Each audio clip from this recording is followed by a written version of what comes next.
So today I've got my great friends Kevin and Josh to be able to celebrate a particularly special whiskey and reunion for the longest time. This has been a heck of a long pandemic with complications beyond hurricanes, tornadoes, and I don't know how many dogs have eaten homework.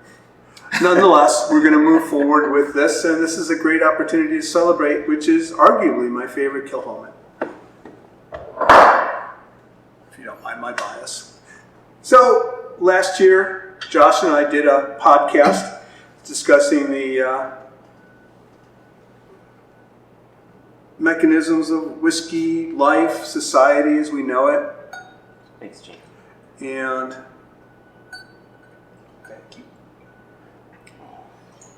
is this the first time you're trying it? You know, I had this, I feel as if I had a little bit of it before I sent the samples along to you. Huh. But that was how long ago? I want to say March. So, you know, this still, in terms of this year's logistics, made a fairly prompt visit to the promise that we'd hoped for. Yeah, this one surprised me because, you know, it's 100% Isla single cask, which is so rare. You usually only get that distillate in the 100% Isla bottling. And so to taste it as a single cask and to taste it in sherry, it just brings out these lovely, gorgeous fruit notes. It's an elegant whiskey. It's at 25 ppm. You're not dramatically impacting wood/grain, and you're nuancing it with. My interpretation is that this is a second fill Oloroso.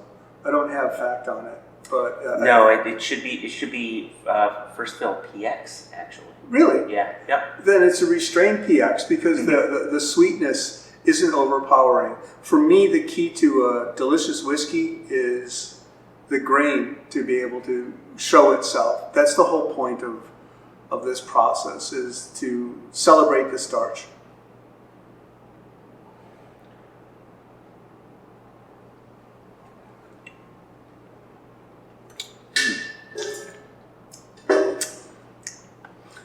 I know you're spitting, but I'm not driving. No, that's my evil nature. Normally we edit this bit. There's such a bright vibrance to the fruit. You were here recently, so you had an opportunity to. I really feel that the dimensions of flavors and balance are heightened in this combination of flavors. Mm-hmm. It's an ideal Isla. And again, sometimes sherry could be overpowering, but the nuance to this, I think, is just, it's a pretty whiskey. It's not overpowering at all, and I think I remarked this last time I saw you, but I was pleasantly surprised by how peppery it is. It's got like a real nice black pepper note.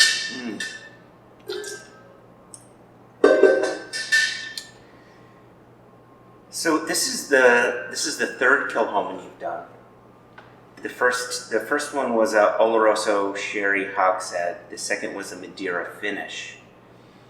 And I feel when we sent you this sample, it was one of two or three. Two. And so what about this one did you like over the other?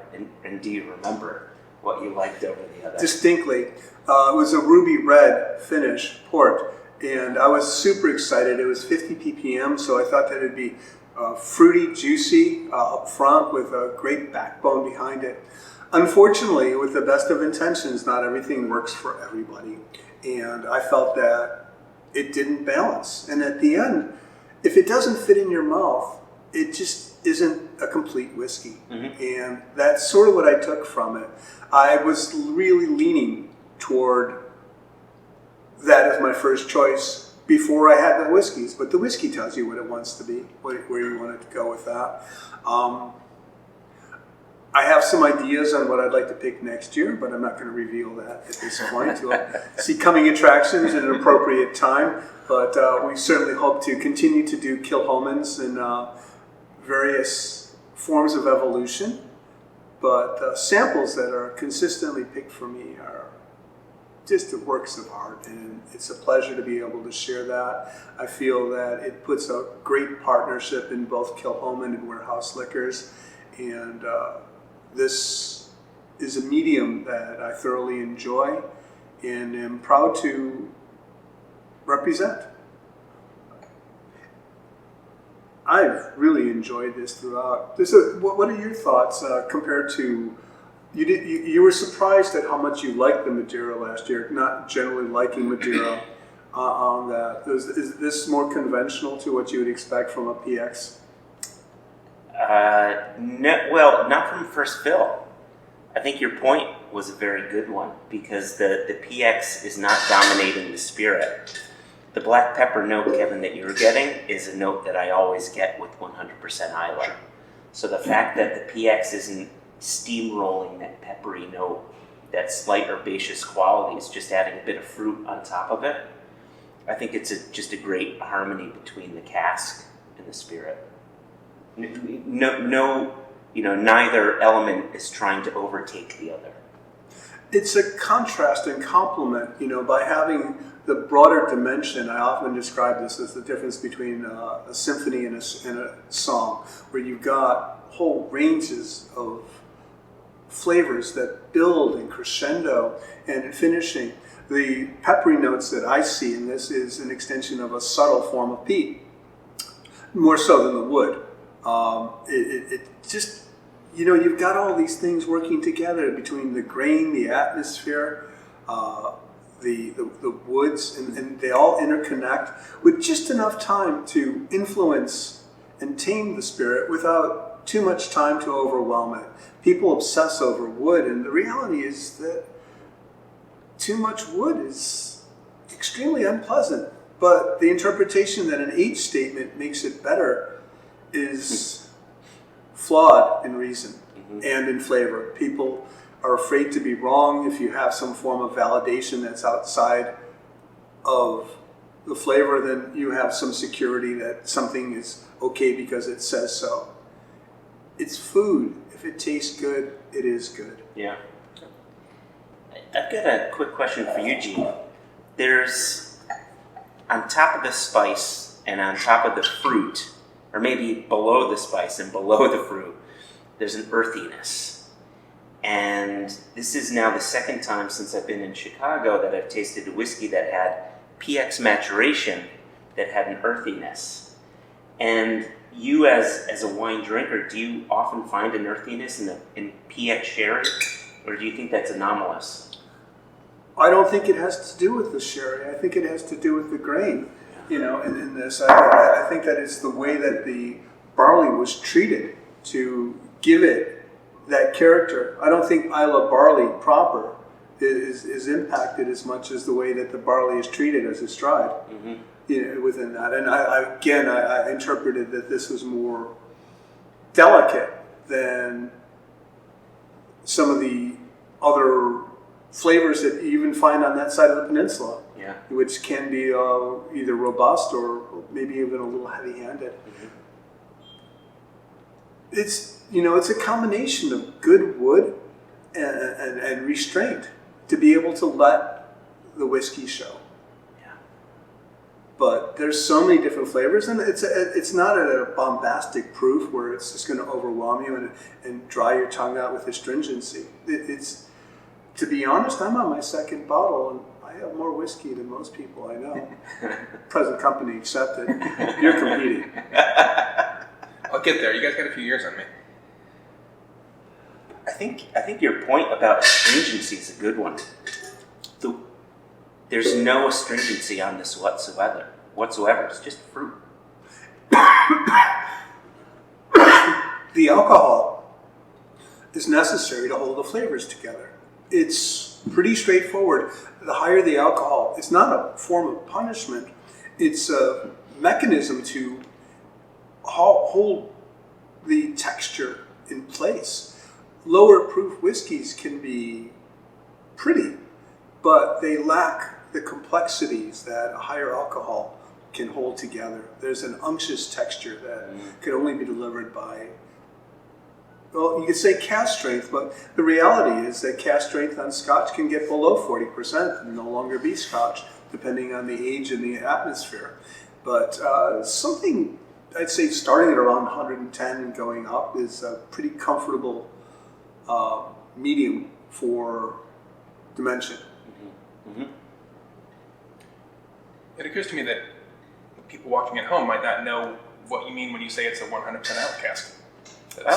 Joshua, do you want to speak to that? Yeah, thank you.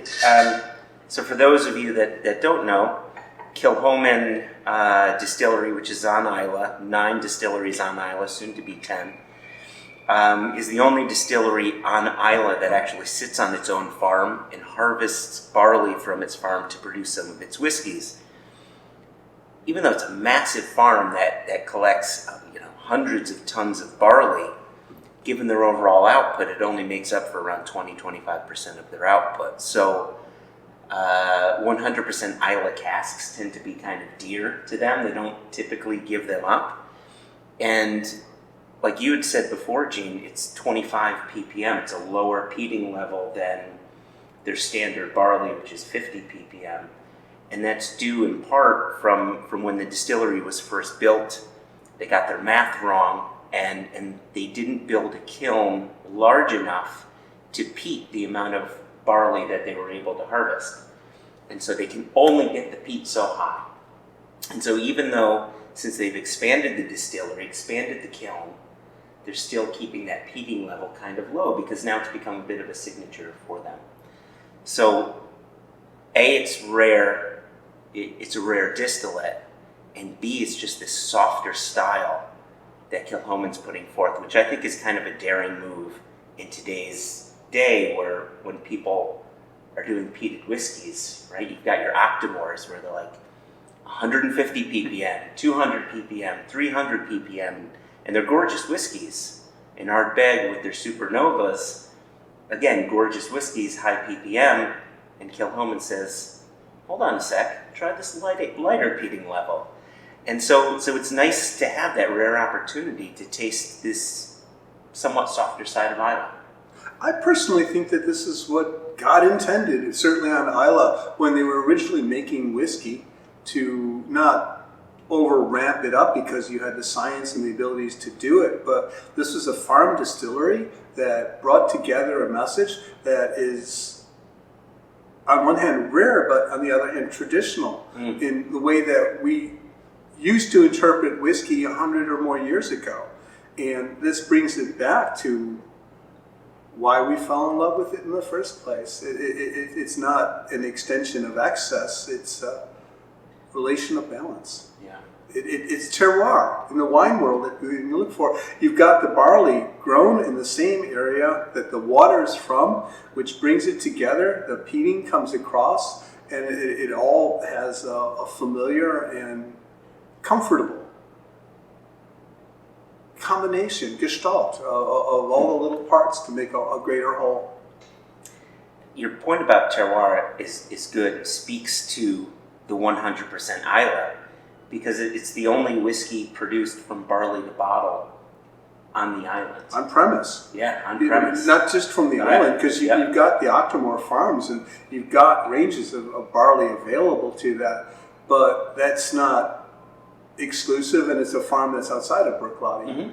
Mm-hmm. So there's other parts to this. There's just something special. I often think of it in terms of grower champagne, where the people that grew the grapes make the wine, and there's just something distinct and just worthy of note when you have complete management of the art. Yeah, well, Gene, this is an excellent pick. And, yes, sir? No! I'm not sure if you're complimenting me or yourself, because you had at least as much to do with this as I did. But, nonetheless, we're fortunate to share in a community where people feel comfortable enough to reward us with some of their best whiskey and have us represent them in that. It's fairly humbling. I take everything personally. this is a phenomenal whiskey, but I don't make whiskey. I have a reputation for decent picks, but I solely curate. There's occasions when I won't pick anything, but often you just try to pick the tallest midget that's available within that, because if you don't, then you have to weigh it. But in this case, we have, again, I just emphasize balance. There's so much richness and sweetness up front. You've got the peppery notes that you enjoy. There's a lot going on, but it fits in your mouth. It's comfortable.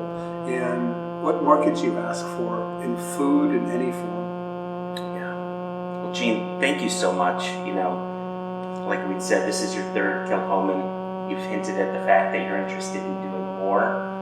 That has us very excited. And you know, like you had said before, the last pick you did was a Madeira cask. And I typically don't like Kilchoman in Madeira. And I say this as one of the people that brings it into the U.S., but that's my personal palate. Understanding your palate may be different, Kevin's palate may be different, or the viewer's palate may be different. But when you picked that one, and I tasted it before you said yes to it, it changed my mind. And it reminds me of years ago when you changed my mind about wild turkey, right? And I think that's the role that you play as the front lines, where you're either A, showing people a new product, or hopefully changing their minds, because people tend to get set in their ways. When people tell me no, I always hear not yet. For me, it's just a question of being able to find the right way to be able to reach them. If it's presented in an ambient circumstance and you have an open mind, so many times I'll pour something underneath the table, because if they see a label, they're either going to love it or hate it. But if you're just trying something in an open format, then you're not biased. And what more could you ask for in forms of liquid or in people? A life lesson in its own right. Indeed. I think we're good. All right. I'll have them turn this off.